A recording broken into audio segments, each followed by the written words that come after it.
पिता प्रसन्न हो गए और बोले वरदान मांग लो।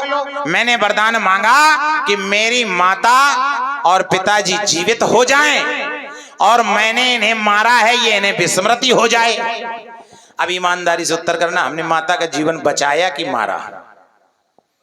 अगर हम उस समय क्षण मात्र के लिए फरसा नहीं चलाते तो दोबारा अपनी मां का शीश मां को देख नहीं पाते, क्योंकि पिता का प्रभाव था और पिता श्रापित कर देते या पिता भस्म कर देते या पिता कोई भी दंडित कर देते तो मेरे भाइयों समेत मेरी मां का आज वहां पर उस समय मैंने मां और भाइयों के प्राणों की रक्षा किया। शास्त्र कहता है जब पूरे विश्व पर संकट हो तब एक राष्ट्र को बलिदान करना हो तो कर दीजिए।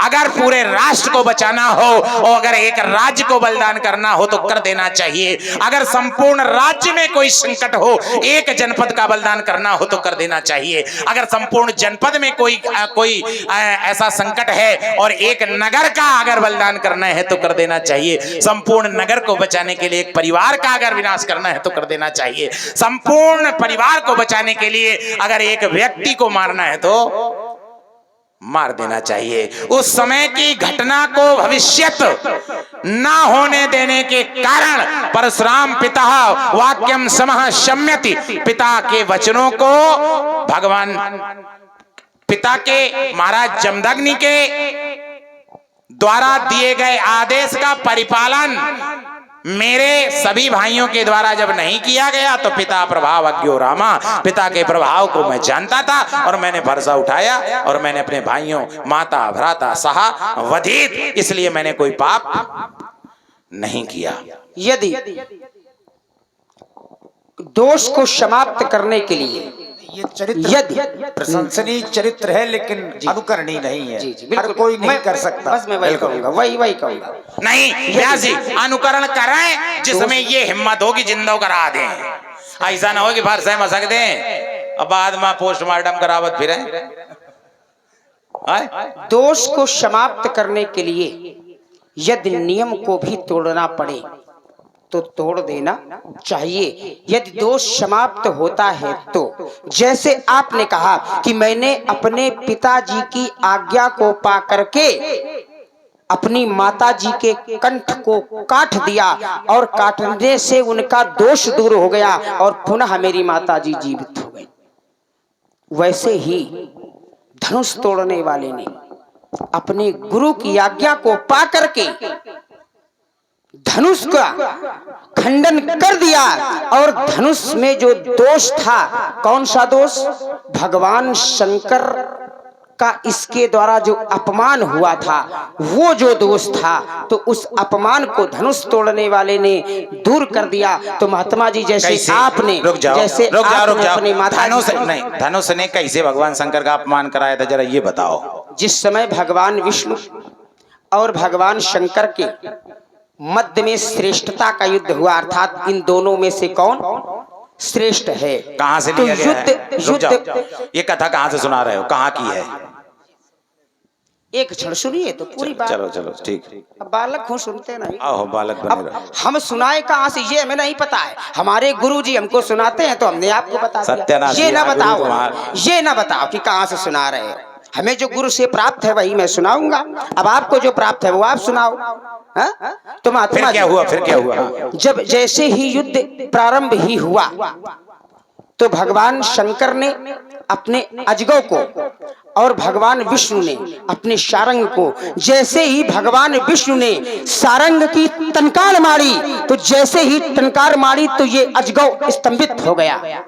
तो जैसे ही स्तंभित हो गया तो अजगौ चला ही नहीं, अर्थात युद्ध नहीं हुआ, केवल युद्ध होने के पहले ही अजगौ स्तंभित हो गया। तो इससे श्रेष्ठता का आकलन हो गया और भगवान शंकर का अपमान हुआ। तो इसको भगवान शंकर ने त्याग दिया। इसके दो प्रमाण मिलते हैं। कौन कौन से? एक तो जनक के पूर्वज देवराज को दे दिया और एक आध्यात्म प्रमाण का प्रमाण मिलता है कि इसको त्यागने के पश्चात उन्होंने परशुराम जी को दे दिया।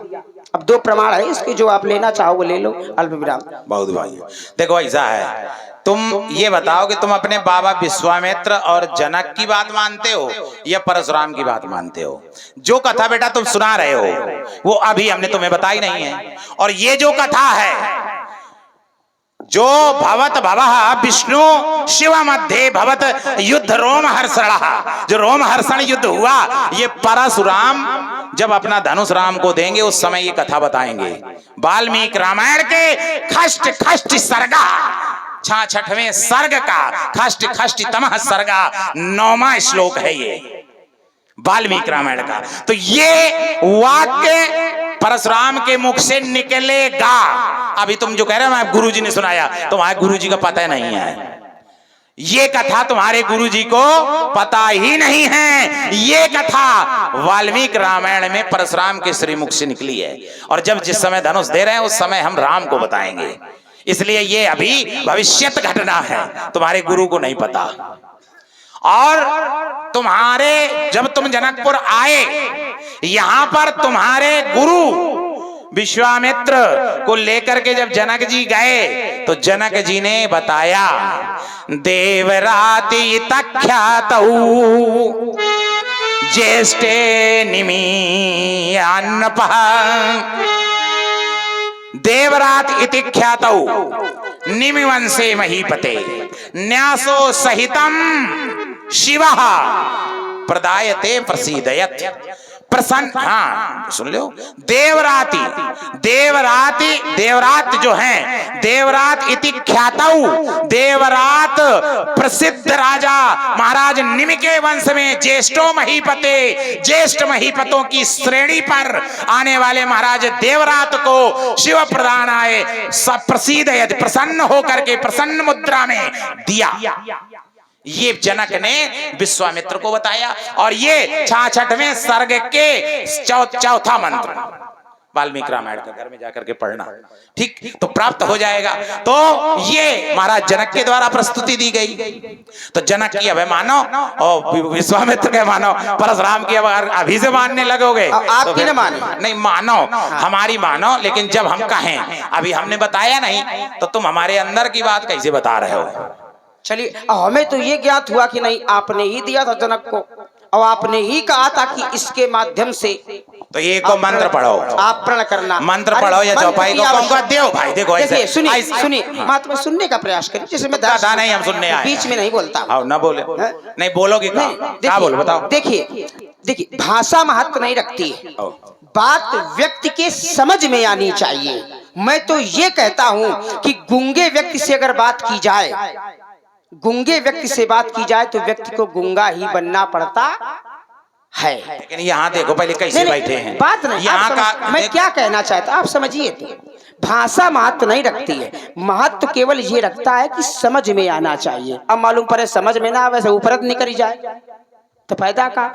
तो वही मैं कहना चाहता हूँ कि आपने भी तो एक बार दिया था, कौन सा प्रमाण सही माना जाए, बात ये मैं कहना चाहता हूँ। ये आग्रह है, कोई इसमें तर्क वितर्क वाली बात नहीं है भाई। विषय तो यही है कि उसमें आपने दिया और आपने कहा कि आवश्यकता के अनुसार तुम इस पर प्रण करना, और अब जब वो तुड़वा दिया गया तो आपके द्वारा क्रोध प्रस्तुत किया जा रहा है। विषय ये बनेगा महात्मा जी, अगर अब आप धनुष तोड़ने वाले का विरोध करेंगे तो समझ लेना, हे सभा से भाग जाओगे, हे मुझे धनुष संभालूंगा, बड़ों के व्यर्थ चक्कर में धनुष सर कर उठा लूंगा। मुनि रघुवंश अक्खड़ है, लेख नहीं दब सकते, जगत की तंच लज्जा पर विषम विषकाल खा लूंगा। तुम्हें क्या हो गया, अकड़ते ही तो जाते हो, इस जगत के वीर सिंहों को मुनि फरसा दिखाते हो। तुम काल कुछ ना उठा लिया, मरे मराए फिर रहे हैं। सुनो आए, तुम कुछ करतूत ना करे भैया, हमें को उठा के दिखाओ। आए और तुम हमको अगर मारने धमाकने की बात कर रहे हो, हम मारे आ रहेंगे नहीं, खाली तुम्हारे ऊपर गिर जाएंगे तो तुम मर जाइयो, ठीक। इसलिए चूर कर चकत्ता चपेट चलाक झाल लेता लपेट चारों ने फेरे में, आई फर फड़क जात कोकिल कंठ दब जात बिकट बखेरे में, चटाक चटाक चट टूटी कमट पीट मंदा दिखाई देता इनको अंधेरे में, प्रबल प्रताप भ्रमनाथ मारतन लग तेरे सब लोग सम लुकात हैं अंधेरे में, लहरात लचक लचक ललक लमक लमक लोगन के ललक ललक लड़िबे हित लाला ललचानो है लहू की ललामता को लग करके लखनहार ललनहार में लोगन लच्छ हुल्लुगानो है पावन है परमनाम परशुराम प्रगन प्रेम सो वाणी पहचानो है छौना के छक्के ना छूटेंगे सदमनाथ छारी छारी छल सोए छौना छिटकानो है। जिसका इस जहान में कोई ना जोड़ा था, अरे काटा था इसी कठिन कुठार धारसो, जिसका छात्र वंश में कोई ना जोड़ा था, अरे मूर्ख लक्ष्मण हम वही है, लक्ष्मण लखन वही है परशुराम जिसने छात्र वंश का बच्चा तक न छोड़ा था। अरे मोड़ा था खडानन का आनन हमी ने, और युद्ध में गणेश का हमी ने दांत तोड़ा था। भूल जाइए शकर्म में उलझ गो फानी वो समय पड़े गो मुकाबला जब दशरथ के लाल से भाग जाइयो महेंद्राचल सूरत न दिखाइयो वीर रघुवंशी रण में लड़े काल से ये फरसा को छुपा लीजिए, ये फरसा को छुपा लीजिए। देखो आप कुछ दबाव माने है, देखो दबाव में आए फरसा को छुपा लीजिए। अब अगर फरसा को न छुपा पाओ तो हमको दे दो, पुराना लोहा है, हम इसे बेच के खा लेंगे पट्टी और आपकी हो जाएगी छुट्टी। तो फरसा को छुपा लीजिए, धनुष को दुरा लीजिए, ऐसा ना हो धोखा लखनलाल से तुमको समझाओ चुपचाप चले जाओ, नहीं तो युद्ध करो ये छत्री के लाल लेकर के फरसा जाता था समरवाही, काट काट वीरों के झुंड में लगाता था, काट काट माने न मानन के मान मत, बड़े बड़े वीरों के छक्के छुड़ाता था, या पाट पाट माने न मान के मान मत, बड़े बड़े वीरों के छक्के छुड़ाता था, पाट पाट वीरन की लोथन को समरवाई धाई धाई समर के कुंडन नहाता था। हट जाया करो नहीं अम्मा ना कहे भैया अगर लग गया। माता रामो मत पिता रामचंद्र, अगर मरते हुए व्यक्ति के मुख से श्री राम का नाम ही निकल आए व्यास जी, ठीक है इशारा हो गया कि मेरा जीवन दर्शन है, दूर चलना भी है हमें। ओम मैं कठिन पंथ का पथिक लड़ा, इसको सही करिए भाई, इतना बढ़िया बोल रहा है। मैं कठिन पंथ का पथिक लड़ा, करता नित झंझा बातों से, करता नित झंझा बातों से, ये प्राकृतिक प्रकोप ना डरा सके हमको अपने आघातों से, हमको अपने आघातों से। मैं चला जहां मैं जिस पथ पर, नहीं देखा मैंने आदि अंत, वर्षा व ग्रीष्म ऋतु शरद शिशिर, हेमंत और बीता बसंत, सुख से न राग दुख से न द्वेष, तुम मिलो पथिक ज्ञातों से। मैं कठिन पंथ का पथिक लड़ा, करता नित झंझा बातों से। मैं कठिन पंथ का राही हूँ, मैं कठिन पंथ का राही हूँ, और कह सकता दिन को रात नहीं, और ईमान बेच दूं टुकड़ों में, इस नाहर को स्वीकार नहीं। परवाह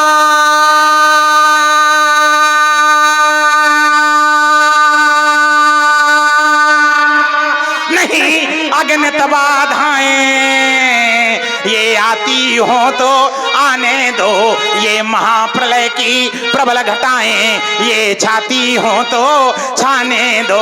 मैं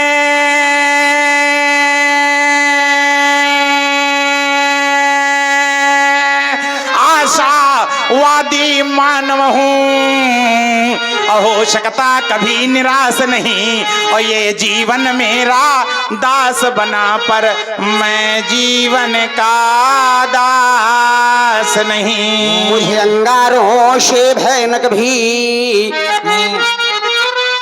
मुझे अंगारों से भयानक भी, हम तूफानों में चलते हैं, यह दिनामान यह धनुष लिए, उन लहरों में हम चलते हैं। अरे देखूंगा दुष्टों की भुजाओं में, अरे देखूंगा हाँ कितना भुजबल है वह बैरी,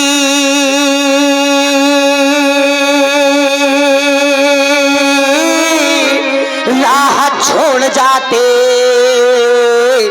जिन राहों पे मैं चलता हूँ। मैं कठिन पंथ का पथिक लड़ा, करता नित झंझा बातों से, पापों से बोझले वसुंधरा, और आपने श्री कौशलेंद्र गुरुदेव जी 11 पुष्प मुद्राएं श्री परशुराम जी लक्ष्मण जी के चरणों में समर्पित कर रहे हैं। साधुवाद। पापों से बोझिले वसुंधरा, पाताल मार्ग जब खोज रही थी, ये मानवता के वक्ष स्थल में ये दानवता जब लौट रही थी, जिस समय खुले बाजारों में कन्याएं बेची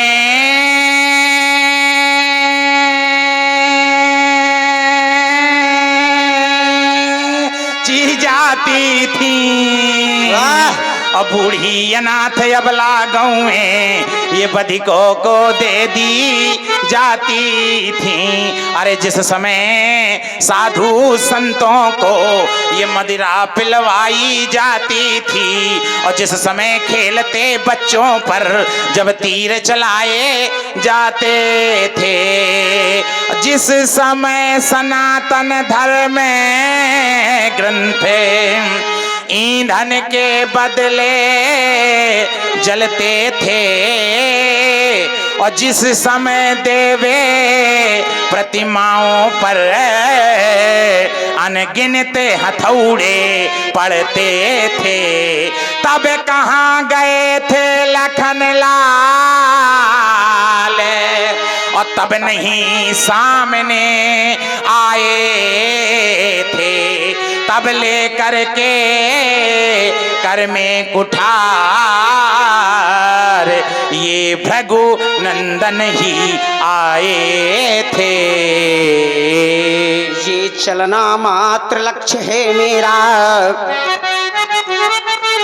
ये चलना मात्र लक्ष्य है मेरा, यह मेरी कोई राह नहीं है, यह जिन राहों पर चल न सकूं मैं, यह ऐसी कोई राह नहीं है।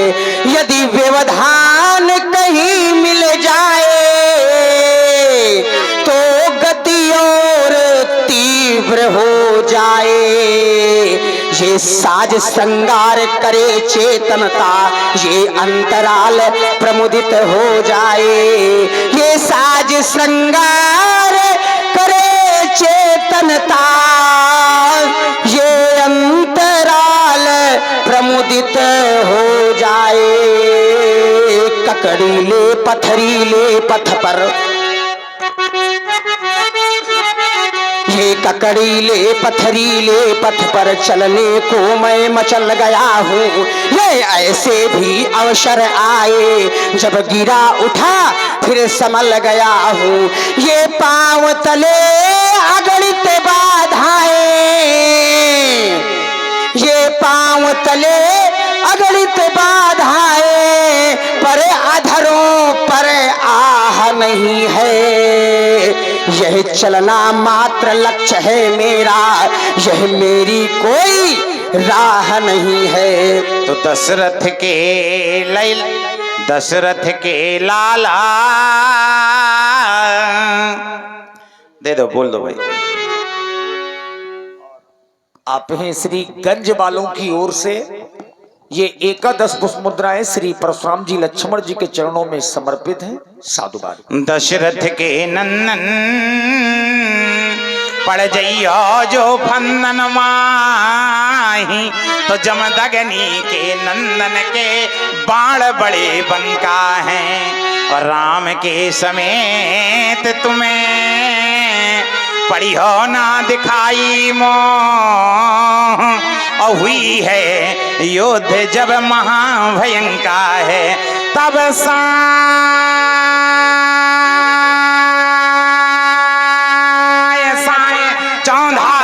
चलेगी 49 पवने, तब डिमके डामनी को बाजे गो डंका है, या थे समझाऊं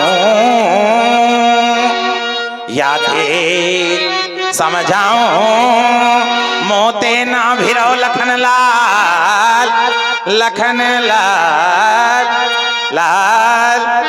नहीं तो युद्ध करो महाभयंकर है। चलिए और कुछ आप देश हैं श्री कौशलेंद्र गुरुदेव जी, आपकी ओर से पुनः 11 पुष्प मुद्राएं श्री परशुराम जी लक्ष्मण जी के चरणों में समर्पित हैं। साधुवाद। व्यास जी, यदि व्यक्ति के जीवन में अपने देश के प्रति प्रेम नहीं है तो उस व्यक्ति का जीवन